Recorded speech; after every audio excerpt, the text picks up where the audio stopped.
apresentação do Manuel aqui. A Heloísa queria fazer só um esclarecimento em relação à sigla, o Expoer. Eu esqueci de trazer o troféu também. Tem um troféu? Tem troféu. Tem troféu.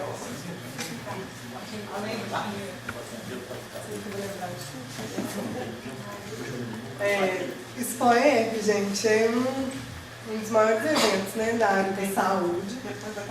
Depois da Conferência Nacional, né, tem a abração também, mas é um evento bastante expressivo, né, dentro da saúde pública. E experiências exitosas, bem-sucedidas na prevenção dos agravos, doenças. É prevenção, promoção. Experiências em epidemiologia. Epidemiologia. Isso mesmo. Aí, na verdade, eram 10 módulos, né, de 10 temáticas. Aí foram enviados cerca de 800 trabalhos, a gente viu o nosso, aí o nosso foi selecionado para apresentação oral. A apresentação oral eram 3 trabalhos em cada temática. Então a nossa temática era vigilância em saúde do trabalhador e saúde ambiental. Aí tinha um trabalho, tinha o nosso trabalho que era direcionado para a saúde do trabalhador, tinha um outro trabalho que articulava um pouco a saúde do trabalhador e saúde ambiental, e outro mais específico para a saúde ambiental. E dos 3 trabalhos o nosso foi selecionado. E só assim, para a gente foi muito assim, gratificante essa premiação, não só pelo recurso, como reconhecimento de todo o nosso trabalho, mas porque a gente, vamos dizer assim, competiu com um estado muito forte, um estado de referência a nível de saúde do trabalhador, que foi o estado da Bahia. Né? Então, assim, a Bahia tem uma experiência que está top em saúde do trabalhador, acho que Minas está caminhando para isso. Lá o comentário também era muito isso, que Minas está desenvolvendo, né, bem as ações de saúde do trabalhador, então a gente ficou muito contente, assim, não desmerecendo também o trabalho do LabCem, que também concorreu com a gente, mas assim, a gente ficou muito feliz porque realmente a gente concorreu com a Bahia, né, e ganhamos. E foi por votação, gente.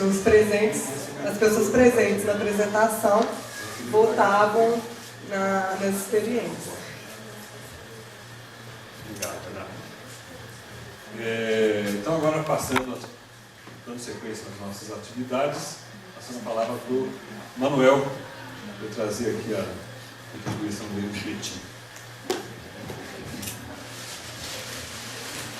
Bom dia. Primeiramente agradecer ao Luiz o convite que me foi feito, né? Aceitei pela amizade, né? Conforme o Luiz diz, nós somos amigos de graduação, inicialmente colegas, né? Depois acabamos desenvolvendo a amizade, e é interessante que as amizades sobrevivem ao tempo, né? Ficamos muito tempo sem nos ver, e quando a gente encontra, a gente tem assunto como se a gente tivesse deixado de se ver há uma semana, né? E é muito bom, então, encontrar, né, além de um amigo, um parceiro aí na questão da saúde mental e trabalho, né? Desde a época da graduação a gente já tinha se identificado com essa área, passamos a fazer iniciação científica, né? Trabalhamos juntos lá na UFMG, né?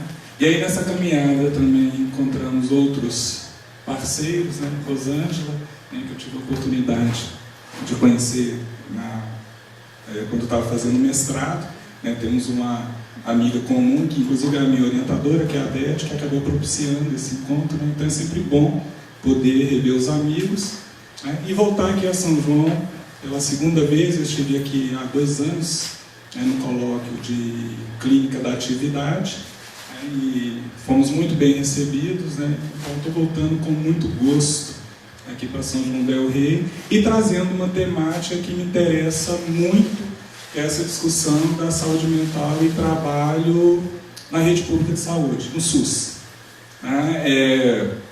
Achei muito interessante a apresentação da Renata, o trabalho que a Almas e a Heloísa fizeram. Não é por acaso que foi premiado, né? Porque acho que é um trabalho belo, né, em todos os aspectos, né, traz uma série de contribuições e que respondem, é um trabalho que responde a uma série de anseios que a gente tem aí no campo da saúde do trabalhador, e eu quero começar justamente por um ponto que elas colocam na apresentação, que é essa dificuldade que a gente tem de identificar os agravos à saúde que estão relacionados ao trabalho.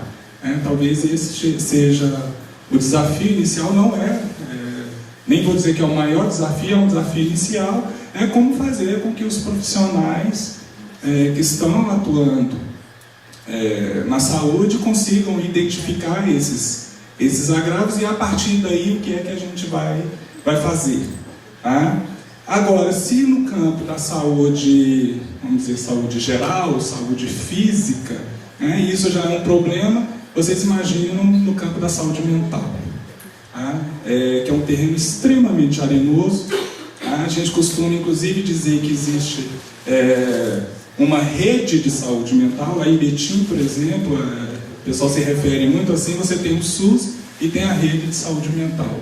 Coisa esquisita essa, né? A rede é SUS, né? Você tem uma rede de saúde, aí você tem as especialidades, né? Claro que a gente também não tem que pensar que a saúde mental tem que ser tratada da mesma forma que a saúde física, claro que tem as especificidades, mas por que se pensar em uma rede? É quase que uma rede mesmo em paralelo à rede SUS. Isso apenas para ilustrar essa dificuldade que nós temos no campo da saúde mental e trabalho. Dificuldade, na maior parte das vezes, colocada pelos próprios profissionais da saúde mental. Tá? E aí eu falo, né, do lugar de um profissional da saúde mental e trabalho, porque eu sou psicólogo. Então eu posso falar com propriedade, né? Não estou falando de outro profissional. Nós da psicologia, e eu encontro isso também entre os profissionais psi, por exemplo, os psiquiatras, temos muita dificuldade em reconhecer o trabalho como um elemento importante, tanto na manutenção da saúde mental, quanto no desenvolvimento de agravos. Geralmente a gente vai buscar as causas da loucura, né, para usar uma expressão genérica aí, em outros espaços que não o trabalho, né? Como se o trabalho não tivesse absolutamente nenhuma importância. A mesma coisa quando é pensado o tratamento, né, dos portadores de sofrimento mental. Né? Eles chegam então nesses espaços, pensam-se em várias modalidades de tratamento, né, desde os medicamentos até as chamadas oficinas terapêuticas, e na maior parte das vezes não entendem que o que funciona na oficina terapêutica é a atividade, é o trabalho. O trabalho como elemento importante na recuperação desse portador de sofrimento mental. Né? Geralmente as explicações vão lá pela questão do simbólico, a arte, que a pessoa projeta ali, né? Estrutura o seu delírio, enfim. Tá? Porque nós temos muito essa dificuldade. Tá? O que eu vou trazer então é um pouco a experiência que eu tenho da universidade. Tá? Então eu não sou um profissional que está na rede. Tá? A história, né, que eu conto é do lugar de quem está na universidade e que se aproximou do SUS. Né? Aos poucos foi se aproximando. Né? O meu relato então vai muito nessa direção. Né? Claro que uma história ela pode ser contada de vários lugares. Né?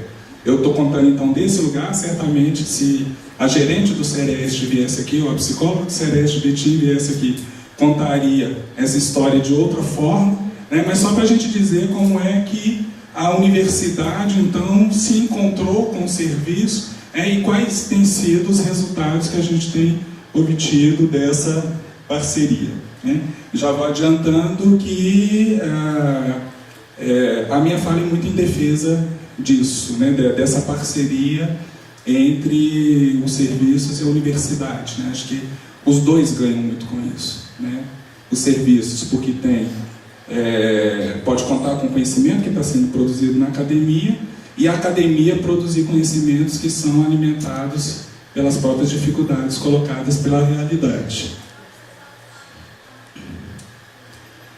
Bom, então eu começo justamente desse ponto aqui, né? Os desafios da implantação de práticas de recuperação, prevenção e promoção à saúde mental dos trabalhadores de Betim. Quais foram os desafios que nós encontramos desde o início e como é que aos poucos a gente foi superando isso, e quais as novas dificuldades que aparecem. Então, alguns antecedentes importantes, né, de por que Betim. Claro, primeiro Betim porque eu estou lá. Eu sou professor da PUC, da unidade de Betim, do curso de Psicologia. Então, primeiramente porque eu estou lá. A minha pesquisa de mestrado foi feita numa empresa fornecedora, lá a gente costuma brincar, né, da grande montadora da região metropolitana de Belo Horizonte, né, grande montadora de veículos, né, ninguém sabe o que é a Fiat, né, a gente fica, né, é uma fornecedora da Fiat. Betim tem muito essa característica, né, desde que a Fiat se instalou lá, várias empresas então acabaram também indo para lá, era uma exigência do governo de Minas na época, né, que concedeu uma série de benefícios fiscais à Fiat, que a Fiat então passasse a comprar os produtos e serviços de empresas que pudessem fornecer para ela, né? Então o Betim passou a se configurar como uma cidade de operários, né? Então já tinha uma vinculação por causa do meu mestrado, que era de uma fornecedora da Fiat. Depois então eu vou para lá como professor efetivo da PUC. Eu entro lá em 2002, já tendo uma história anterior desde 97, que é quando eu comecei a minha pesquisa, 97, 98, que eu comecei a minha pesquisa lá. Nós fizemos uma pesquisa sobre serviço de saúde mental destinado aos trabalhadores lá no município, daqui a pouco eu conto em detalhes que pesquisa foi essa. E outro antecedente importante foi a implementação de um projeto de extensão universitária, denominado SITE, que eu, juntamente com um grupo de alunos, idealizamos e implantamos em 2005. Então, como é que nasceu a ideia? Então, ela nasce da sala de aula, por isso que eu falei, né? Eu estou contando da universidade para o serviço, né? Claro que o serviço estava vivendo os seus dilemas, né? Os seus problemas, né? Mas até esse momento eu estava alheio a isso que estava acontecendo. A única realidade que eu conhecia era a realidade dos sindicatos metalúrgicos, aquela que me era apresentada pelos sindicatos metalúrgicos, né? Não tinha contato com o pessoal de serviço de saúde. E aí, nessas atividades de ensino, o que a gente percebe? Que os vários estudos, né, nós estamos aqui em 2002, 2003, mais ou menos, início de 2004, eu dando uma disciplina de saúde mental e trabalho, então a gente constatando esse nexo, a disciplina ela é voltada para isso, para a gente discutir o nexo entre trabalho e saúde mental e trabalho. Então a gente constata, mas por outro lado, havia uma distância, claro que isso tem sido resolvido mais recentemente, mas na época, uma distância entre o que se produzia na academia e as práticas dos psicólogos, sobretudo a prática clínica, para transformar essa realidade.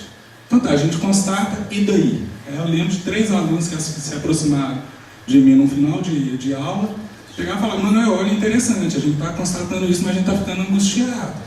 O que é que a gente vai fazer com isso? A gente constata, né, que uma delas, inclusive, era esposa do diretor do Sindicato Metalúrgico, de um dos diretores, falando: eu vivo isso, né, cotidianamente. Eu vejo o meu marido levando questões lá que aparecem no sindicato, o que a gente vai fazer com isso? E então, a pergunta era exatamente, o que fazer com isso?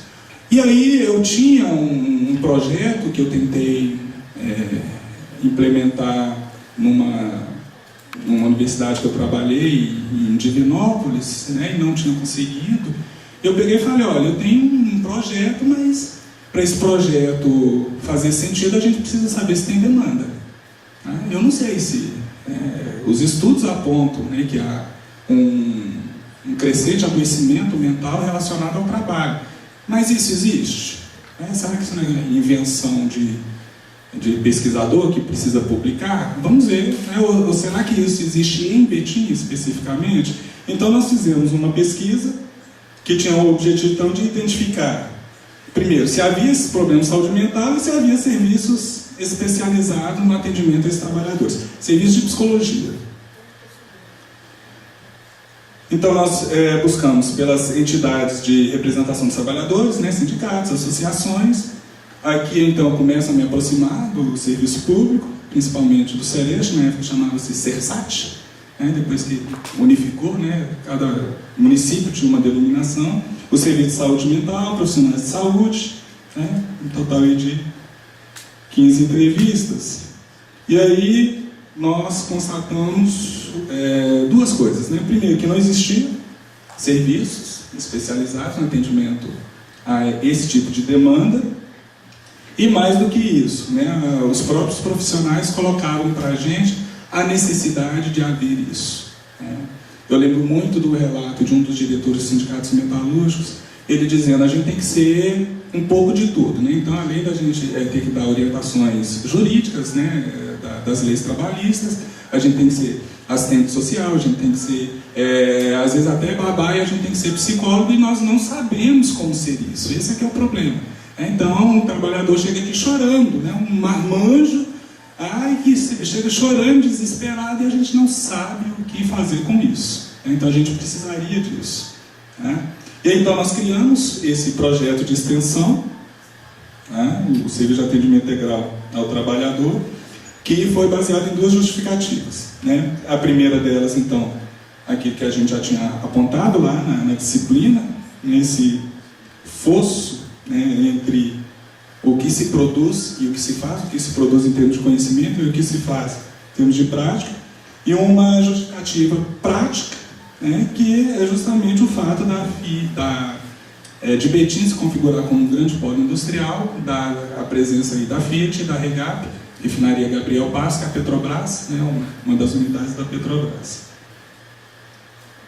Esse projeto, então, tinha como objetivo prestar atendimento clínico psicológico aos trabalhadores em situação de crise subjetiva. Qual que era a nossa ideia?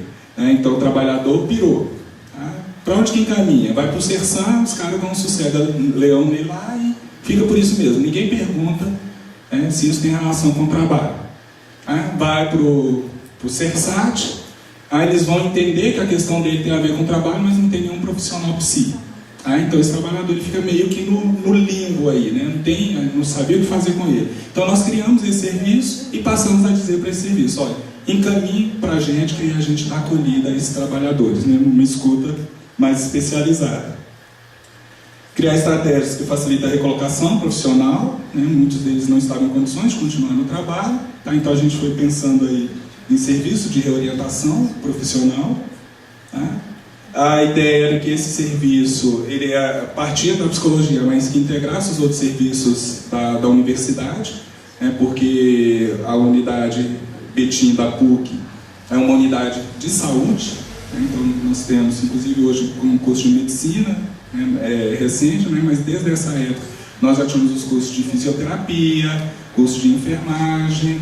Então a ideia é que a gente pudesse integrar esses outros serviços além do direito. E aí já uma preocupação de professor, né, que era formar psicólogos que têm uma base teórico-prática capaz de lidar com as crescentes exigências impostas pela realidade complexa no mundo do trabalho. Psicólogos que tenham aí o interesse pela saúde mental e trabalho. Fizemos então várias parcerias nessa época, né, algumas delas aqui. Lembrando que a parceria era muito nesse sentido, né, a gente se colocava então como um serviço adicional aos serviços existentes. E aí a gente já começa com os primeiros desafios, né? Primeiro desde natureza teórica, né? Que perspectiva seguir? A gente sabe que tem estudante de psicologia aqui, então a gente sabe, não sei como que está aqui em São João del Rei, né? Mas nesse período o forte da formação era a psicanálise, né? Eu tenho uma formação que é muito baseada na psicologia concreta, né, desde lá de Pulitzer, né, vem aí a sócio-histórica, Vygotsky, né, mais recentemente Viclur. Então, que perspectiva que a gente ia adotar? Né, sendo que os meus alunos tinham mais afinidade com a psicanálise. Eu também tenho tem afinidade com a psicanálise, né? Fiz formação em psicanálise, embora não seja psicanalista, né? Mas para as questões do trabalho, acho que ela apresenta aí algumas dificuldades. E desafios práticos, né? Como implementar os atendimentos aos trabalhadores? Que técnica usar? Então, como não reduzir o atendimento clínico do trabalhador ao modelo tradicional, daquela clínica que a gente sempre critica, elitista, né? Individualizante, do 1 a 1, sendo que os problemas são maiores do que isso, né? Os determinantes problemas são também sociais, né? E aí, então a gente pensa numa clínica, né, que a gente passou a denominar de clínica do trabalhador. Isso antes de se pensar em clínica do trabalho, é que a gente usava essa expressão, né, de clínica do trabalhador, né? Mas a gente queria sair disso em direção a uma clínica do trabalho, né? E aí começaram a surgir algumas publicações aqui no Brasil, tá? Inicialmente o livro do Louis Le Guin, que foi uma grande referência para a gente, uma grande referência teórica, tá? Tinha uma publicação do pessoal de Brasília, organizado pelo Vanderlei Couto, de pensar na aproximação entre clínica e trabalho, né? Então a gente foi também buscando algumas dessas referências, né? E aqui um pouco a evolução do nosso projeto, tá? A gente saía, então, do foco. A primeira, o foco era a recuperação na saúde. Aí foram aparecendo demandas de instituições, empresas, inclusive, né, ficaram sabendo do nosso serviço, veio aqui ajudar a gente a compreender, né, uma empresa mesmo, uma instituição que trabalha com pessoas com necessidades especiais, né, pessoas com deficiências severas, e que ela estava percebendo que os trabalhadores estavam a ponto, por exemplo, de agredir os pacientes, né? Então eles demandaram da gente uma intervenção, né? Então aí a gente foi ampliando o foco, né, numa perspectiva mais de prevenção. Aqui Le Guin, né, já trazia alguns elementos para a gente pensar. Fomos desenvolvendo alguns outros projetos, né, na perspectiva do Humaniza SUS. Mas só para ilustrar como é que eu estou me aproximando aí do SUS, né? Então, inicialmente pela via do Humaniza SUS. A colônia Santa Isabel, né, quem conhece a região de Betim sabe que é os chamados leprosários, né, as colônias para portadores de hanseníase.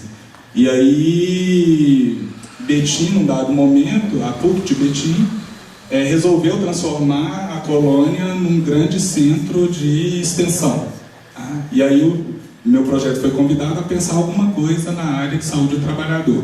Inicialmente a gente tinha pensado nos moradores da colônia como trabalhadores, né? Não conseguimos muita coisa, porque a colônia tem uma história longa de tutela, tá? Que é extremamente prejudicial, né?